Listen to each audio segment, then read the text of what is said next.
स्वागत है आप सभी का आज के इस वीडियो में, जो कि आपके BA, BSc, BCom third semester के एग्जामिनेशन 2022-23 का पेपर सॉल्व करने पर बनाया जा रहा है। और ये अनिवार्य सहगामी पाठ्यक्रम अर्थात कंपलसरी को curricular subject human values and environment studies का वस्तुनिष्ठ पेपर है, जिसे हम आज सॉल्व करेंगे।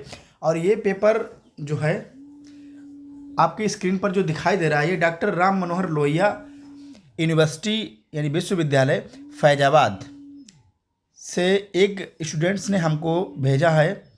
तो चूँकि सभी यूनिवर्सिटी जो उत्तर प्रदेश की यूनिवर्सिटी हैं उनमें यह प्रश्न ऑब्जेक्टिव टाइप ही आने हैं, तो इसका सॉल्विंग पेपर जो है आपको प्रोवाइड कराया जा रहा है। जैसा कि आप देख पा रहे हैं, क्वेश्चन नंबर पहला हम लोग सॉल्व करेंगे। यदि कोई आपको उत्कोच, जिसे हिंदी में कहते हैं घूस, देने के लिए कह रहा है तो आप क्या करेंगे? तो हम क्या करेंगे, स्वीकार कर लेंगे, ये तो गलती हो जाएगा। अस्वीकार कर देंगे तो ये ठीक है, अस्वीकार कर देंगे, क्योंकि कोई हमें सही काम करने के लिए अगर घूस दे रहा है तो हम क्या करेंगे, उसे अस्वीकार कर देंगे। और ये नीचे वाले ऑप्शन भी गलत हो जाएंगे, तो एक का सही आंसर बी हो जाएगा। नेक्स्ट 2 नंबर क्वेश्चन हम देखेंगे। एक अच्छे भारतीय नागरिक के रूप में हमें as a good citizen we Indian should be, तो क्या करना चाहिए?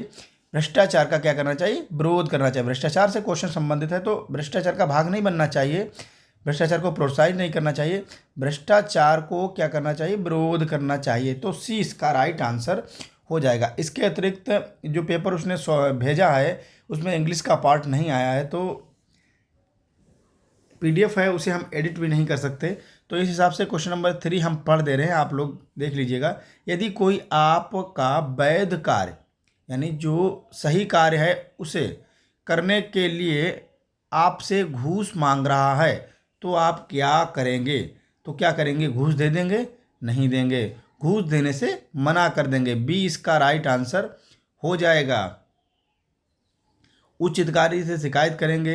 हाँ, ये भी कर सकते हैं। यदि वो ज़्यादा तिकड़मबाजी करे तो घूस देंगे और कार्य पूरा करने के बाद शिकायत करेंगे, ये भी गलत है, घूस देना नहीं चाहिए। उच्च अधिकारी से शिकायत कर सकते हैं, लेकिन पहले तो हमें क्या करना चाहिए? फर्स्टली घूस देने से मना कर देना चाहिए, क्योंकि ये हमारा वैध कार्य है, उसके लिए हम पैसे किसी को क्यों दें।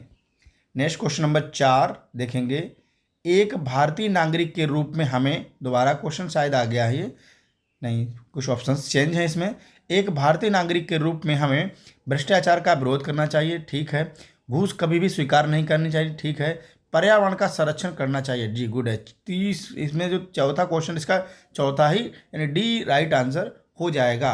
नेक्स्ट और इम्पोर्टेंट क्वेश्चन रहेगा आपके एग्जाम की दृष्टि से, किसी भी यूनिवर्सिटी का एग्जाम हो, ये क्वेश्चन इंपॉर्टेंट रहेगा। विश्व वन्य जीव, ये इसको इंग्लिश में कहते हैं WWF या वर्ल्ड वाइड फंड की स्थापना कब की गई थी? तो ये की गई थी 1961 में। इंपॉर्टेंट क्वेश्चन है, इसको तैयार करेंगे आप लोग। नेक्स्ट क्वेश्चन 6 देखेंगे। किसी कंपनी के प्रबंधक को होना चाहिए ईमानदार, परिश्रमी, नेतृत्वशील, यानी किसी कंपनी के प्रबंधक में ये सभी गुण विद्यमान होने चाहिए। तो इसका जो राइट आंसर हो जाएगा भाई, डी हो जाएगा। नेक्स्ट देखेंगे, इंपॉर्टेंट क्वेश्चन है, 100% यानी 110% आपकी परीक्षा में देखने को मिलेगा। 7 पापों की अवधारणा किसने प्रस्तुत की? तो ये प्रस्तुत की थी गांधी जी ने। इस बच्चे ने नेहरू जी लगा दिया, ये गलत है। 7 पापों की अवधारणा जो है किसने? गांधी जी ने प्रस्तुत की। तो 7 पापों की जो अवधारणा है वह गांधी जी ने प्रस्तुत की। इसमें जो 7 पाप थे वो क्या थे? नंबर 1 पर आएगा परिश्रम के बिना संपत्ति, परिश्रम के बिना संपत्ति, ये हो जाएगा। सबसे पहला तो जो हो जाएगा ये हो जाएगा, परिश्रम के बिना क्या है? संपत्ति। दूसरा हो जाएगा विवेक के बिना ज्ञान, विवेक के बिना सुख हो जाएगा, सॉरी सुख। तीसरा हो जाएगा चरित्र के बिना ज्ञान, चरित्र के बिना ज्ञान। नैतिकता के बिना व्यापार, चौथा हो जाएगा नैतिकता के बिना व्यापार। और पांचवा जो हो जाएगा वह हो जाएगा मानवता के बिना विज्ञान, यानी ऐसे भी लिख सकता है मानवता विहीन विज्ञान, त्याग के बिना धर्म। छठा हो जाएगा त्याग विहीन धर्म या त्याग के बिना धर्म। और हो जाएगा अगला सिद्धांत के बिना राजनीति, सिद्धांत के बिना राजनीति। तो ये 7 पाप थे जो गांधी जी ने इसकी अवधारणा प्रस्तुत की थी। आप इस सभी को याद कर लीजिएगा। बिना के स्थान पर कहीं कहीं आपको विहीन लिखा भी मिल जाएगा। परिश्रम विहीन संपत्ति, विवेक विहीन सुख, चरित्र विहीन ज्ञान, नैतिकता विहीन व्यापार, मानवता विहीन विज्ञान, ऐसे भी लिखकर मिल सकता है। तो इम्पोर्टेंट क्वेश्चन है, मेरी दृष्टि से आप भी इसको रीड करिएगा। नेक्स्ट क्वेश्चन नंबर 8 देखेंगे। गांधी जी के 7 पापों में समाहित है, ये देखो, बिना कार्य धन, चरित्र विहीन ज्ञान, मानवता विहीन विज्ञान, अर्थात डी इसका राइट आंसर हो जाएगा। गांधी जी के 7 पापों में तीनों समाहित हैं। नेक्स्ट फिर से देखेंगे, दोबारा क्वेश्चन आ गया है वही। गांधी जी के 7 पापों में समाहित है नैतिकता विहीन व्यापार, त्याग बिना धर्म, सिद्धांत विहीन राजनीति और चरित्र बिना ज्ञान। ये 7 इसके क्या थे, गांधी जी की अवधारणा में सम्मिलित 7 पाप थे। ये इंसान जो है अपने जीवन में करता है, जिन्हें सुधारा जा सकता है। अब आ जाएगा क्वेश्चन नंबर 10। कॉरपोरेट सामाजिक उत्तरदायित्व संबंधित है। कॉरपोरेट सामाजिक दायित्व संबंधित है, तो ये किससे संबंधित है? ये होता है कंपनी से। कॉरपोरेट होती है कंपनी, सामूहिक नहीं सामूहिक हो सकता है, वैयक्तिक नहीं हो सकता। तो ये कंपनी से संबंधित है। कॉरपोरेट सामाजिक उत्तरदायित्व संबंधित है।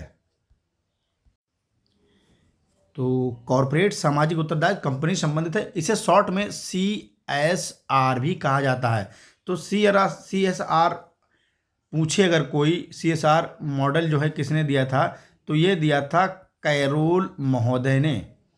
कैरोल महोदय के द्वारा जो CSR या कॉरपोरेट सामाजिक उत्तरदायित्व मॉडल जो है ये दिया गया था। इसके नेक्स्ट क्वेश्चन देखेंगे 10 नंबर आ गया CSR की अगर फुल फॉर्म पूछता है तो ये हो जाएगा कॉरपोरेट सामाजिक उत्तरदायित्व, या इंग्लिश में पूछेगा तो हो जाएगा कॉरपोरेट सोशल रिस्पॉन्सिबिलिटी। तो 11 का मोस्ट इंपॉर्टेंट क्वेश्चन है, आप तैयार करिएगा, किसी भी परीक्षा के लिए मोस्ट इंपॉर्टेंट रहेगा। अगला देखेंगे 12 नंबर क्वेश्चन, NGT का संक्षिप्ताक्षर है। तो NGT नेशनल ग्रीन ट्रिब्यूनल होता है। राष्ट्रीय हरित प्राधिकरण इसे हिंदी में बोलते हैं। तो बी इसका राइट आंसर हो जाएगा, NGT। और इसकी जो स्थापना हुई थी NGT की, ये हुई थी 2010 में। इसकी स्थापना हुई थी 2010 में NGT। फुल फॉर्म इसकी होती है नेशनल ग्रीन ट्रिब्यूनल। नेक्स्ट देखेंगे 13 नंबर, NGT संबंधित है। तो NGT जो संबंधित है ये किससे संबंधित है? पर्यावरण संरक्षण से। पर्यावरण, तो 13 का जो राइट आंसर हो जाएगा C हो जाएगा, पर्यावरण संरक्षण से ये संबंधित है NGT। नेक्स्ट और इम्पोर्टेंट क्वेश्चन, AQI का तात्पर्य है। तो A for air, Q for quality, I for index. Air quality index इसका फुल फॉर्म है। इंपॉर्टेंट क्वेश्चन है, तैयार करिएगा आप सभी लोग। नेक्स्ट, AQI किसकी गुणवत्ता से संबंधित है? तो ये एयर क्वालिटी आप पढ़ चुके हैं, इसका फुल फॉर्म ही होता है एयर क्वालिटी इंडेक्स। तो ये वायु की गुणवत्ता से संबंधित है। तो नेक्स्ट 15 नंबर क्वेश्चन देखेंगे, साइबर असुरक्षा संबंधित है। तो साइबर असुरक्षा किससे संबंधित है? ये ऑनलाइन यानी इंटरनेट बैंकिंग या सोशल मीडिया से संबंधित है। तो इसमें जो ऑप्शन हो जाएगा सही, ऑनलाइन अंतरण से संबंधित है। नेक्स्ट क्वेश्चन नंबर 17 देखेंगे, इंपॉर्टेंट क्वेश्चन है, साइबर अपराध में समाहित है या साइबर अपराध में सम्मिलित है? तो ऑनलाइन अंतरण संबंधित है। फेसबुक के माध्यम से सांप्रदायिक संदेश प्रसारित करना, यह भी संबंधित है। ऑनलाइन आतंकवाद वित्त पोषण, ये भी संबंधित है। तो इसका डी राइट आंसर हो जाएगा 17 का। नेक्स्ट क्वेश्चन नंबर 18 देखेंगे, निम्न में से कौन कार्बनिक खाद हैं? तो कार्बनिक खाद में प्रसंस्कृत फूड आते हैं, ये इसका राइट आंसर हो जाएगा, आप देख लीजिएगा। नेक्स्ट 19 नंबर, इनमें कौन व्यवसाय प्रबंध का मूल्य नहीं है? तो व्यवसाय प्रबंध का मूल्य भ्रष्टाचार नहीं है, घूस भी नहीं है, निम्न गुणवत्ता वाले उत्पाद, तो इसका भी डी राइट आंसर हो जाएगा। ये सभी जो हैं व्यवसाय प्रबंधन के मूल्य नहीं है। 20 नंबर क्वेश्चन देखेंगे, और 20 नंबर क्वेश्चन जो है कुछ धुंधला उसने भेजा है बच्चे ने। यहाँ दिखा है रतन टाटा हैं, तो रतन टाटा कौन है? पायलट हैं, दानदाता हैं या उद्योगपति हैं? तो ये क्या है? ये उद्योगपति हैं। ए इसका राइट आंसर हो जाएगा। रतन टाटा एक उद्योगपति हैं। इंपॉर्टेंट क्वेश्चन है, इनसे क्वेश्चन जो है आएंगे। 21 नंबर देखेंगे, अजीम प्रेमजी कौन है? 21 नंबर में लिखा है, तो ये हैं भारतीय व्यापार टाइकून, एक निवेशक और थोड़े से ये परोपकारी भी थे, तो डी इसका राइट आंसर हो जाएगा। 22 सोशल मीडिया के अंतर्गत आता है। सोशल मीडिया के अंतर्गत क्या आता है? जो लोग आप लोग चलाते हैं, सभी कौन कौन चलाते हैं? फेसबुक चलाते हैं, सोशल मीडिया के अंतर्गत आता है। व्हाट्सएप चलाते हैं, सोशल मीडिया के अंतर्गत आता है। ट्विटर चलाते हैं, सोशल मीडिया के अंतर्गत आता है। तो इसका विकल्प जो राइट आंसर है वो डी हो जाएगा, 22 का डी। आगे और इम्पोर्टेंट क्वेश्चन है, लिखिए 3, सूची 1 को सूची 2 से मिलान करना है, और सूची सन में लिखा है कि रतन टाटा, तो रतन टाटा किससे संबंधित है? टाटा एंड सन्स कंपनी से। अजीम प्रेमजी ये विप्रो के संस्थापक हैं। बिल गेट्स माइक्रोसॉफ्ट के संस्थापक हैं। तो इस तरह से विकल्प जो हो जाएगा पी का फर्स्ट देखिए, पी का सेकंड कहाँ है? ये है, और क्यू का थर्ड हो जाएगा। तो ये ए नंबर ऑप्शन जो है वो सही हो जाएगा। नेक्स्ट और इम्पोर्टेंट क्वेश्चन तैयार करिएगा आप लोग। विवेकानंद के दर्शन को सामान्यतः कहा जाता है, तो ये कहा जाता है व्यवहारिक वेदांत। सी इसका राइट आंसर हो जाएगा। मूल्यों को खाली जगह लिखिए के रूप में भी जाना जाता है, तो ये जाना जाता है मानक या आदर्श के रूप में भी। नेक्स्ट 26, एक अच्छी मूल्य प्रणाली संपूर्ण लोगों के लिए अच्छा करने की क्या है? प्रतिबद्धता होती है। एक अच्छी मूल्य प्रणाली क्या है? संपूर्ण लोगों को क्या देती है? प्रतिबद्धता देती है कि हम अच्छा करेंगे। तो अच्छा करने की क्या देती है? प्रतिबद्धता। बाधा नहीं करती, धोखाधड़ी नहीं करती और स्वीकृति नहीं देती है, तो प्रतिबद्धता होती है। 27 नंबर क्वेश्चन है, नव युवकों में सही मार्ग पर अग्रसर करने के लिए कैसी शिक्षा व्यवस्था होनी चाहिए? तो जो शिक्षा व्यवस्था होनी चाहिए भाई, नैतिक होनी चाहिए, आध्यात्मिक होनी चाहिए, धर्मनिरपेक्ष होनी चाहिए। तो डी इसका राइट आंसर हो जाएगा। यानी शिक्षा व्यवस्था जो होनी चाहिए वो कैसी होनी चाहिए? तीनों प्रकार की होनी चाहिए, इसमें तीनों गुण देखने को मिल जाएं। अगला 28 नंबर क्वेश्चन देखेंगे, भारत में भ्रष्टाचार कहाँ कहाँ देखने को मिलता है? तो भ्रष्टाचार तो ऐसी कोई जगह बची ही नहीं है, केवल माता और पिता के द्वारा बच्चे को भ्रष्टाचार देखने को नहीं मिलेगा। बाकी ऐसी कोई जगह नहीं बची जहाँ पर भ्रष्टाचार देखने को नहीं मिलता, तो इसमें डी विकल्प सही हो जाएगा। 29, काले धन का तात्पर्य है मुद्रा जो छपने के समय काली हो जाती है, रॉन्ग। रात्रि में अर्जित धन, रॉन्ग। सी देखेंगे, धन अर्जन जिस पर कर चोरी किया गया, अर्थात वह धन जिस पर टैक्स चोरी किया जाता है, वह क्या कहलाती है? काला धन कहलाती है, जिसे योगी जी वापस लाने की बात कहते रहते हैं हर बार, और वापस नहीं ला पाए हैं। 30 नंबर, और मोदी जी 30 नंबर देखेंगे, भ्रष्टाचार की शिकायत की जा सकती है। तो भ्रष्टाचार की जो शिकायत की जा सकती है वो की जाती है केंद्रीय सतर्कता आयोग। केंद्रीय सतर्कता आयोग में भ्रष्टाचार की शिकायत की जा सकती है। 20 का राइट आंसर हो जाएगा। इस बच्चे ने डी लगाया, गलत है। 20 का राइट आंसर हो जाएगा केंद्रीय सतर्कता आयोग या विजिलेंस इसको कहते हैं। नेक्स्ट 31, मूल्य क्या है? तो मूल्य एक विचारधारा है, कार्य है जो सभी के लिए क्या होता है? महत्वपूर्ण होता है। 31 का ए राइट आंसर हो जाएगा। अगला, मूल्यों को खाली जगह दोबारा आ गया है, ये क्वेश्चन जो है डबल रखा गया, मानक या आदर्श के रूप में भी जाना जाता है। अगला 33 नंबर क्वेश्चन, बलरामपुर, अयोध्या, लखनऊ, कानपुर 4 नगरों का AQI, पीछे क्वेश्चन आ चुका है, एयर क्वालिटी इंडेक्स 300, 350, 400 एवं 450 है। किस नगर में प्रदूषण का स्तर सर्वाधिक है? तो जिसमें AQI ज़्यादा होता है उसी का प्रदूषण स्तर जो है वो ज़्यादा होता है। तो 33 का जो राइट आंसर हो जाएगा भाई कानपुर हो जाएगा। 34 देखेंगे, भ्रष्टाचार के कारण हैं क्या क्या? आर्थिक असुरक्षा सही है, आयकर की उच्च दर सही है, लोकतांत्रिक प्रणाली ठीक है, डी इसका राइट आंसर हो जाएगा। भ्रष्टाचार के कारण ये सभी को बढ़ावा मिलता है। अगला और इम्पोर्टेंट क्वेश्चन, विवेकानंद आधुनिक भारत के निर्माता हैं, ये किसने कहा है? तो यह कहा है नेताजी सुभाष चंद्र बोस जी ने। Next 36 number question, wings of fire, important book है जो कि एपीजे अब्दुल कलाम के द्वारा लिखी गई है। Wings of fire APJ Abdul Kalam के द्वारा लिखी गई पुस्तक है। ये बच्चे ने गलत लगाया हुआ है, डी विंग्स ऑफ फायर। 36 का सी राइट आंसर हो जाएगा। नेक्स्ट 37, सोशल मीडिया किसे बढ़ावा देती है? तो सोशल मीडिया जो देती है अपराध को बढ़ावा देती है, ए इसका राइट आंसर हो जाएगा। 38, साइबर सुरक्षा क्या सुरक्षा करती है? साइबर सुरक्षा अपराधियों से बचाती है, साइबर सुरक्षा हैकर से रक्षा करती है, साइबर सुरक्षा इंटरनेट से जुड़े सिस्टमों की सुरक्षा करती है। तो इसमें जो विकल्प सही हो जाएगा ये हो जाएगा साइबर सुरक्षा इंटरनेट से जुड़े सिस्टमों की सुरक्षा करती है, सी इसका राइट आंसर हो जाना चाहिए मेरे हिसाब से। बाकी बच्चे ने बी लगाया है, आप भी देख लीजिएगा। 39 देखेंगे, मानकीकरण के क्या लाभ हैं? तो मानकीकरण डिजाइन के लिए आसान है, निर्माण करने के लिए आसान होता है, निर्माण और पूरा करने में आसान है, तो इसका भी डी राइट आंसर हो जाएगा सी। 40, मानकीकरण के नुकसान में से एक, अब मानकीकरण के नुकसान में से एक है, क्या है? छोटा उत्पाद एवं जीवन चक्र, ये है 40 का डी राइट आंसर। नेक्स्ट और इम्पोर्टेंट क्वेश्चन सभी परीक्षाओं के लिए, जो भी यूनिवर्सिटी इस परीक्षा को कराती है उसमें ISI मार्क, ये जो ISI मार्क लिखा होता है प्रभावी चिन्ह है किसके लिए? ये एग्रो अर्थात क्वालिटी के लिए इम्पोर्टेंट होता है, क्वालिटी के लिए क्या होता है? इम्पोर्टेंट, तो एग्रो इसमें राइट आंसर हो जाएगा। कहते नहीं है कि ISI प्रमाणित ही वस्तु को खरीदना चाहिए, क्यों? क्योंकि ये बेहतर क्वालिटी से संबंधित होती है, तो ए इसका राइट आंसर हो जाएगा एग्रो।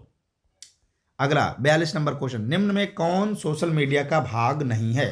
तो यहाँ लिखा हुआ है फेसबुक, व्हाट्सएप, इंस्टाग्राम, ये तो हमें बताने की जरूरत नहीं है क्योंकि वीडियो कॉल इसमें सम्मिलित नहीं किया गया है। अगला 43 नंबर क्वेश्चन और इम्पोर्टेंट क्वेश्चन तैयार करिएगा, स्टार लगा लीजिएगा।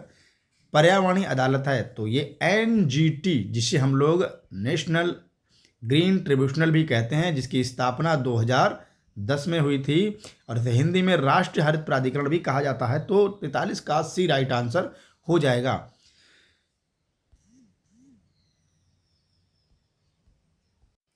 अगला और इम्पोर्टेंट क्वेश्चन, NGT की स्थापना हुई थी 2010 में, बता चुका हूं अभी।